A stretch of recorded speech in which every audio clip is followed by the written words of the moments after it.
বাংলাদেশের সকল দায়িত্বশীলদেরকে পৌরসভা অফিসে থাকার জন্য অনুরোধ করা হচ্ছে। এই জোট থেকে বের হওয়ার কারণে আমাদের তিনটা লাভ। একটা লাভ হলো, যদি জোট টিকে থাকতো তাহলে আমাদের কর্মীদের মনে থাকতো যে এইবার তো আমরা আমাদের বিজয় ঠেকায় কে। আমি খালেদ সাইফুল্লাহর মনেও আসতো এই কথা যে ইসলামী মাইন্ডের গোট তো সব আমি পাবো। আল্লাহর উপরে ভরসাটা একটু কমে দিচ্ছে।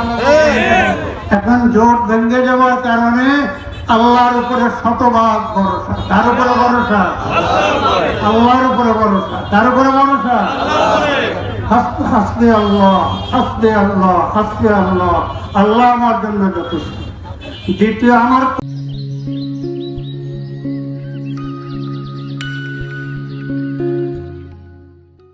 আমাদের কর্মীদেরও একটু গা ছাড়া ভাব থাকতো যে জোটের মাধ্যমে নির্বাচন হতেছে, ভোট তো সব আমরাই পাবো। কারণ এই লক্ষ্মীপুর 4 আসন তো জোটের পক্ষ থেকে আমাকে ছেড়ে দেওয়া হয়েছিল। সুতরাং আমার কর্মীরাও এখন গায়ে জোর যতটুকু আছে আরো কতটুকু হাওলাত করে লইয়া হইলো তারপরে কি নির্বাচনের মাঠে কাজ করবে। আরেকটা লাভ হলো, যদি জোটের মাধ্যমে নির্বাচন হতো মাত্র 40 থেকে 45টা আসনে আমাদের হাত পাখা এবং ইসলামী আন্দোলনে প্রচারণা চলতো। এখন আলহামদুলিল্লাহ 259 আসনে তথা পুরা বাংলাদেশে আমাদের হাত পাখা এবং ইসলামী আন্দোলনের দাওয়াত চলবে ইনশাআল্লাহ। তাহলে আমরা জোট থেকে কেন হয়ে এসেছি? জোট যেহেতু এখন আর ইসলামী জোট নয়, আমরা করেছিলাম ইসলামী জোট, এখন জোট ইসলামী জোট নয়, জোট এখন রাজনৈতিক জোট, জোট এখন ক্ষমতায় যাওয়ার জোট। সুতরাং আপনারা সত্য এবং ন্যায় বোঝার চেষ্টা করেন। আমার নির্বাচনকে আমি ইবাদত মনে করি। কেন? আল্লাহ পাক রব্বুল আলামিন বলছেন, তা'মুরুনা বিল মা'রুফ ওয়া তানহাউনা আনিল মুনকার। সৎ কাজে আদেশ, অসৎ কাজে নিষেধ। এর চাইতে বড় অসৎ কাজ আর কি যে সরকারি অর্থ সম্পূর্ণ লুটপাট করে খেয়ে ফেলে।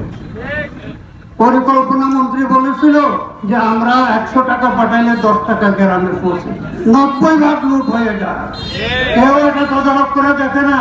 ইউনো অফিসে গিয়ে যে বরাদ্দ কত আসছে, কোন ইউনিয়নের জন্য কত বরাদ্দ, আপনারা এই পিআইউর অফিসে গেলে দেখবেন যে সেবাকারণ ভাঙিয়া গেছে। এই সেবাকারণের নামে অনেক প্রকল্প আছে। যে এলাকা নদীতে ভাঙিয়া গেছে এই সমস্ত এলাকার নামও তারপর অনেক রাস্তা আছে। আমার কথা বিশ্বাস না করলে আপনারা পিআই অফিসে তালাশ করে দেখবেন। তো কাজেই ঘুষ দুর্নীতি, এই চুরি ডাকাতি বন্ধ করার জন্য আমি খালেদ সাইফুল্লাহ এই শেষ বয়সে একটু সংসদে যাইতে চাই আমার এই লাঠিটা নিয়ে।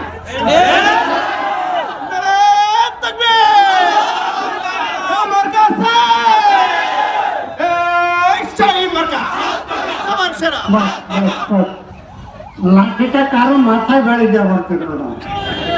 আমার হাতে যদি এই লাঠি থাকে, দুর্নীতির ভোট সংসদে ঢুকতে পারবে। আমার কথার জবাব সংসদের কোনো মায়ের ছেলে দিতে পারবে না। এই দেশে সবচাইতে বড় সমস্যা ঘুষ এবং দুর্নীতি। আমি সংসদকে বলবো যে সবচাইতে বড় সমস্যা দেশের কোনটা, এটা উদ্ঘাটন করো। এই সমস্যা দূর করার জন্য আসো সবাই একত্রে কাজ করি। আল্লাহ পাক রব্বুল আলামিন আমাদের সকলকে হক পথে চালার, হক পথে মজবুত থাকার তৌফিক দান করেন।